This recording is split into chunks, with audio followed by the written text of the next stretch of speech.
Donc le docteur Ferrari qui va parler de l'intérêt et apport des techniques de planification numérique et d'impression 3D dans les reconstructions mandibulaires par lambeaux libres de fibula.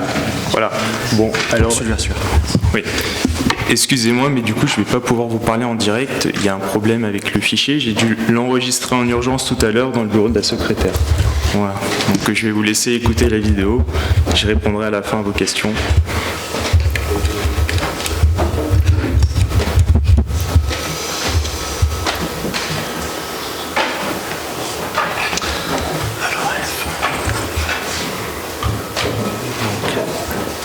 Donc c'est celle-là, j'imagine. Ouais.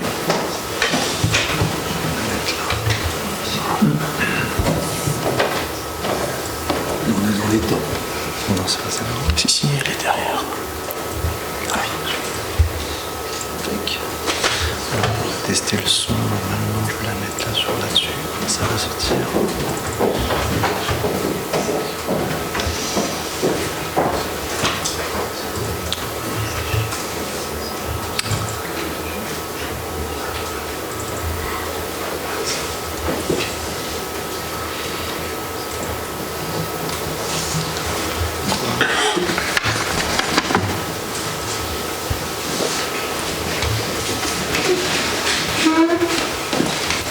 Vous pouvez pas l'ouvrir avec autre chose que VLC. Il faut rendre tes mandibules.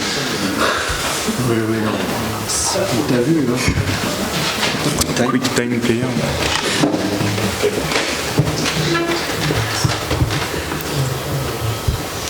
Alors, on va tester le son. Oui. Ça va commencer direct ou pas?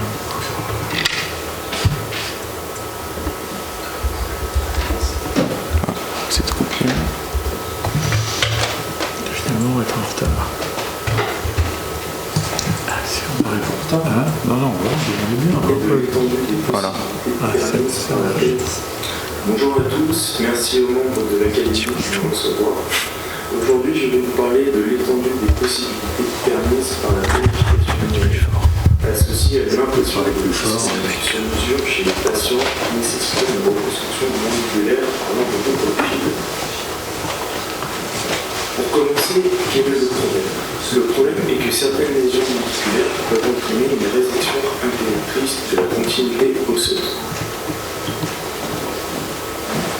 Un lambeau libre de fibula est alors utilisé pour reconstruire cette perte de substance mandibulaire. Celui-ci comporte une composante osseuse et tissulaire cutanée ainsi qu'un pédicule vasculaire. L'osteosynthèse du greffon pourra alors être effectuée après conformation de la portion osseuse fibulaire et microanastomose du pédicule vasculaire avec l'artère faciale ou thyroïdienne supérieure. La palette cutanée permettra de combler quant à elle la perte de substances tissulaires. Ce lambeau représente actuellement le lambeau de choix pour la reconstruction des pertes de substances mandibulaires.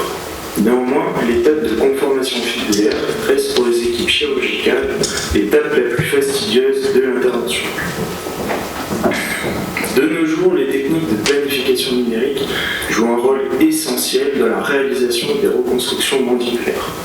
Elles permettent aux équipes de chirurgie reconstructrice un gain de temps opératoire, la possibilité de réaliser précisément la conformation fibulaire souhaitée, un confort pour l'équipe chirurgicale et une réduction de la courbe d'apprentissage des jeunes chirurgiens dans la réalisation des osteotomies de conformation. Pour le patient, ces techniques apportent une réduction du temps d'ischémie du lambeau et donc une amélioration de la survie du greffon.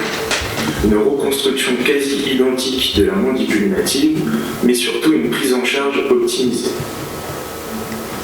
Voici le déroulement de la planification numérique amenant à la réalisation d'une reconstruction mandibulaire associée à une réhabilitation dentaire prothétique. Dans un premier temps, l'acquisition de l'imagerie médicale est réalisée sous le format DICOM à l'aide de coupes de scanner au niveau céphalique et d'un angioscanner au niveau des membres inférieurs. Puis commence la phase de segmentation. Celle-ci concerne les étapes d'importation des fichiers DICOM, leur conversion au format STL et leur traitement dans le but d'obtenir et d'isoler des objets d'intérêt, également appelés des masques. Dans un second temps, le chirurgien va pouvoir commencer sa planification opératoire. Elle débute par la réalisation virtuelle de la résection osseuse envisagée. La fibula choisie sera alors synchronisée avec le projet de résection mandibulaire. Le logiciel calcule automatiquement les angles de coupe et les résections cunéiformes à réaliser dans la fibula pour obtenir la meilleure conformation possible. Grâce à un algorithme, nous prenons en compte la longueur exacte de la portion mandibulaire réséquée, ainsi que son positionnement en 3 dimensions. Lorsque l'indication implantaire dentaire sera retenue, le projet de réhabilitation prothético-implantaire deviendra alors le point de départ de la reconstruction osseuse sous-jacente. Une fois que la réalisation des ostotomies virtuelles est terminée, l'ingénieur biomédical dessinera les guides de coupe correspondant à la mandibule et à la fibula. Ces guides seront élaborés à base de résine polyamide stérilisable selon les procédés de stéréolithographie. Tout comme les guides de coupe, des plaques d'ostosynthèse préformées seront conçues par les ingénieurs biomédicaux en fonction de la conformation fibulaire souhaitée. Lorsque les conditions sont favorables, une mise en place des implants dentaires dans le greffon de fibula pourra être effectuée, planifiée, puis réalisée dans le même temps opératoire que la greffe. En effet, la prévisibilité de la conformation du greffon permet d'emblée de prévoir une réhabilitation implanto-prothétique fiable. Pour cela, nous avons eu l'idée d'associer la précision du logiciel de planification maxillofaciale ProPlan à la performance du logiciel Simplan dans le positionnement des implants dentaires. À la fin de la planification, le fichier STL de la conformation fibulaire sera exporté vers Simplan qui permettra d'entamer les étapes de planification implantaire. Alors comment cela se passe-t-il au niveau du logiciel dentaire ? À partir des données issues de la planification implantaire, un guide de forage pourra être confectionné afin de positionner, d'anguler et d'enfoncer le ou les implants précédemment planifiés, et cela de façon précise. Lorsque la planification implantaire sera validée, le prothésiste aura également la possibilité de concevoir une prothèse avant même l'intervention chirurgicale. Je vais vous présenter un cas de patient présentant une tumeur bénigne envahissante mandibulaire. Ce patient a été traité au sein de l'Institut universitaire de la fesse et du coude de Nice par les équipes du Centre Antoine Lacassagne et du CHU de Nice. Ce cas a été choisi car il montre toute l'étendue de possibilités permises par la planification numérique associée à une impression du dispositif sur mesure. Il s'agit d'un jeune patient de 31 ans, en bonne santé, présentant une récidive d'un améloblastome de la branche horizontale gauche et de la région parasymphysale droite. On remarque ici la présence d'une tuméfaction en vestibulaire et linguale de la branche horizontale gauche. Dans un premier temps, les fichiers DICOM de l'imagerie sont importés dans un logiciel de planification maxillofaciale et convertis en fichier STL. La lésion est ensuite visualisée et des plans d'ostotomie sont tracés afin de réaliser virtuellement la résection osseuse envisagée. Le logiciel calcule alors automatiquement les angles de coupe à réaliser dans la fibula pour obtenir une conformation adaptée à la résection. Cette conformation pourra être améliorée grâce à la superposition des différents masques. Dans ce cas, de nouveaux angles de coupe fibulaires seront alors calculés. Après validation de la planification, les guides de coupe sont conçus par les ingénieurs biomédicaux. À la fibula, le guide permettra la réalisation des tracés d'ostotomie avec précision. À la mandibule, ils seront positionnés de part et d'autre de la portion mandibulaire à réséquer. Les plaques personnalisées d'ostosynthèse seront confectionnées selon le même principe. Le fichier STL de la conformation fibulaire est ensuite importé dans le logiciel de planification dentaire. Une empreinte optique de l'arcade d'initialisation est réalisée et sera matchée dans le logiciel avec le fichier de la conformation fibulaire afin de planifier au mieux la mise en place des implants et de la prothèse supra-implantée. Avant même l'opération, un guide de forage implantaire est réalisé et la teinte dentaire est prise pour la réalisation dans le monde de la prothèse. Lors de l'intervention, les guides de coupe mandibulaire sont positionnés puis fixés à leur emplacement avant réalisation des ostotomies. À la fibula, les ostotomies sont réalisées précisément grâce au guide de coupe. Les plaques d'ostosynthèse permettront quant à elles de figer la conformation de la fibula au niveau de son site cloneur, toujours vascularisé. Le guide de forage implantaire est alors positionné puis fixé à la conformation fibulaire. Le forage implantaire s'effectue à travers le guide, puis les implants dentaires sont mis en place. La prothèse fabriquée en amont sera ensuite essayée sur le lambeau toujours pédiculé à son site teneur.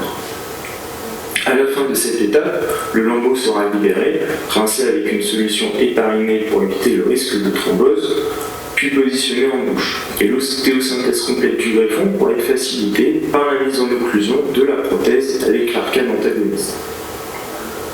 Voici le scanner post-opératoire qui correspond à la planification réalisée. À 2 mois post-opératoire, le patient peut reprendre son activité professionnelle. On constate une bonne cicatrisation de l'ensemble autour de la prothèse, mais la persistance d'une légère latérodéviation mandibulaire. Je vous laisse apprécier le résultat à 6 mois post-opératoire. Le patient est très satisfait de sa prise en charge et ne se rend pas compte de l'ampleur de la chirurgie.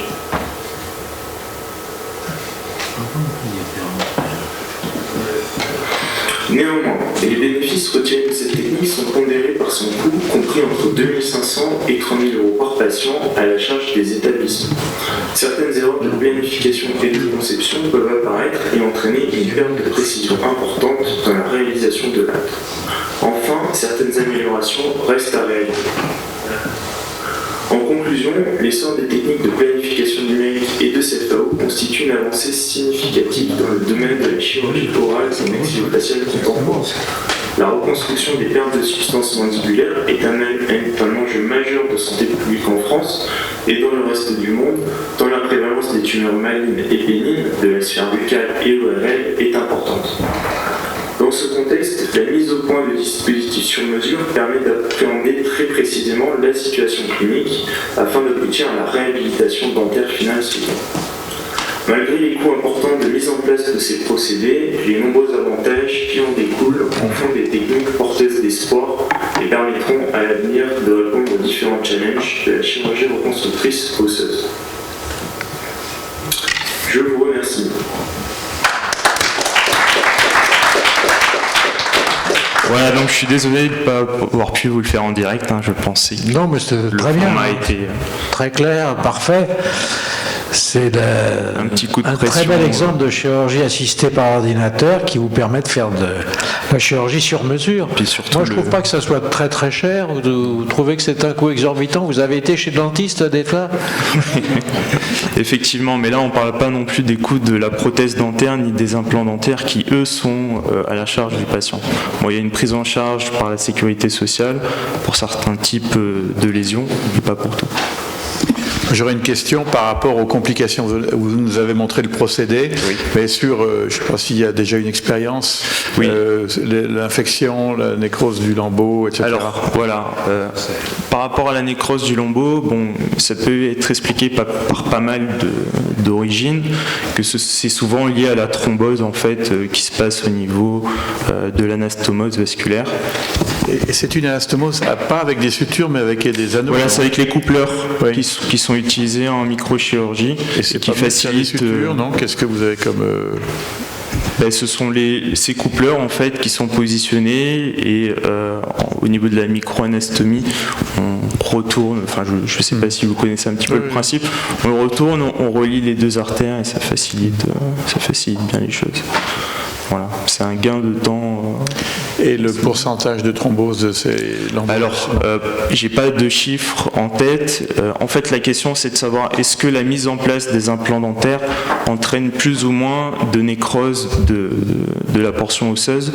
Ça peut être le cas. Dans les études, il n'y a pas eu de consensus. Ce sont des études qui sont non représentatives.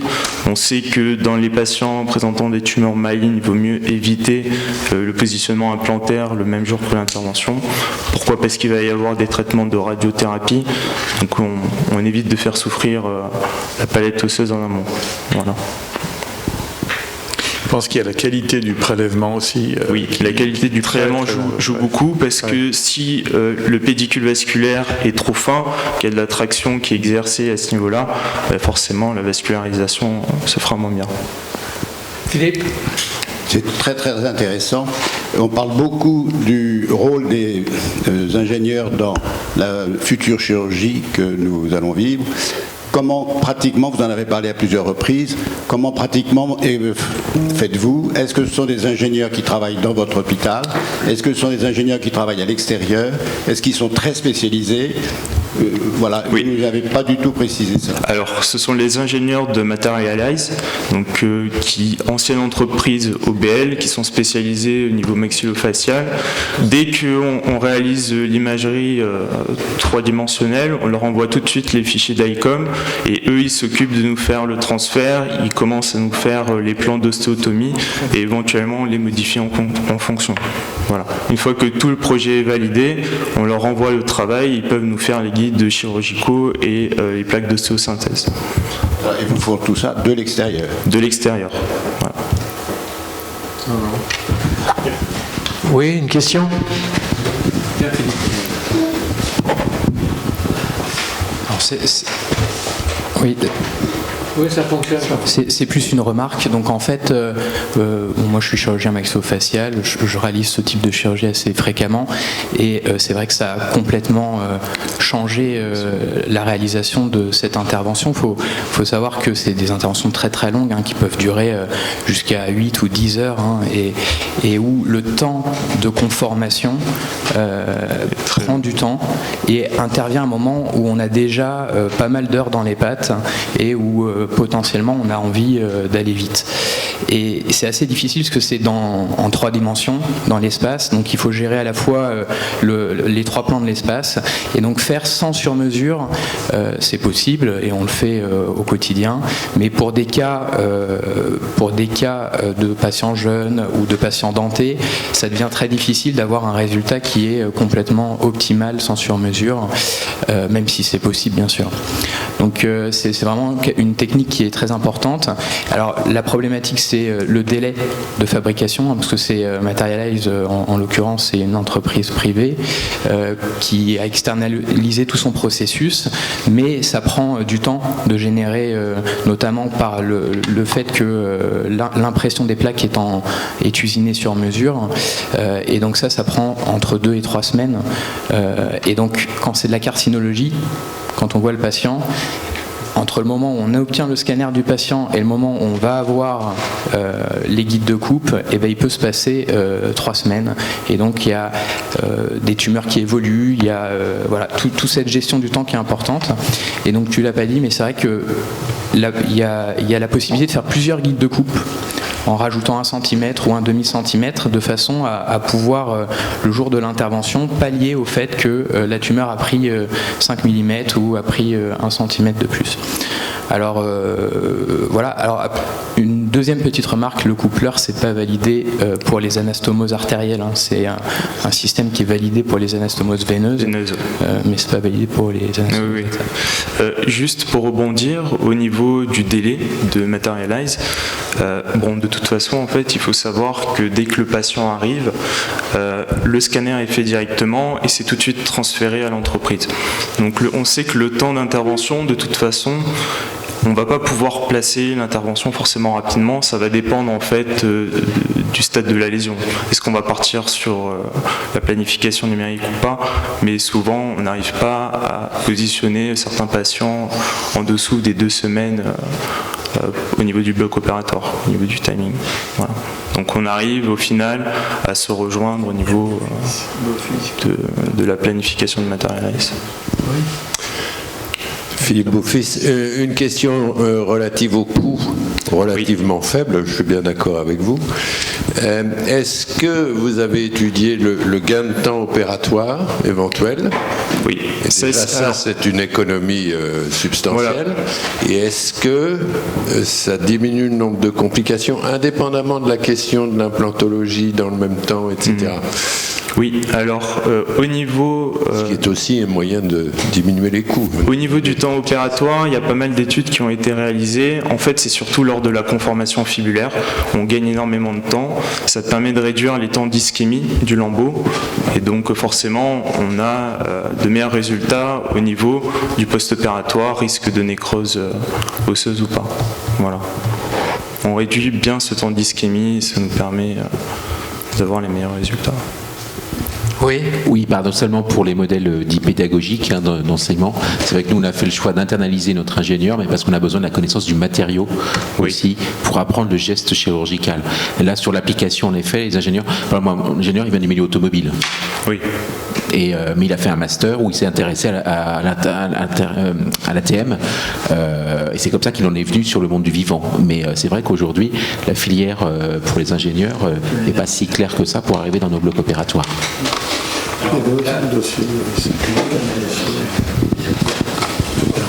En l'occurrence, là, pour le dispositif qu'il utilise, c'est des ingénieurs qui sont spécialisés là-dedans et souvent qui travaillent en binôme selon les régions. Il y a 5 ou 6 ingénieurs et puis ils travaillent sur telle ou telle région. Et donc finalement, plus on en fait, quand on est arrivé au bout du 10e sur mesure, ils connaissent exactement nos desiderata et donc finalement, ils nous proposent quelque chose qui a besoin de très peu de corrections à la fin. Et c'est ça qu'on paye, c'est le temps ingénieur. Essentiellement dans le dispositif, ce qui est facturé, c'est le temps ingénieur. Et ce temps, c'est du temps qu'on n'a pas nous à passer à faire de la planification et donc qu'on peut utiliser pour faire du temps médical. Au niveau de Nice, c'est simple, on a un cas par semaine, donc tous les ingénieurs connaissent vraiment les choix que l'on veut faire par rapport au guide. Que ce soit le positionnement, pour limiter les difficultés opératoires sur le positionnement des guides, on peut demander à ce qu'ils nous positionnent les intercalaires entre chaque guide de découpe de façon à ce que ce soit plus facile pour réaliser les ostéotomies. Voilà. Oui, j'ajouterais simplement que Materialize a une énorme expertise orthopédique, donc qui rejoint un peu vos problématiques, puisque en orthopédie, il y a des implants et surtout des ancillaires spécifiques qui sont développés, et par conséquent des équipes d'ingénieurs qui sont tout à fait expertes. Merci. Écoutez, voilà.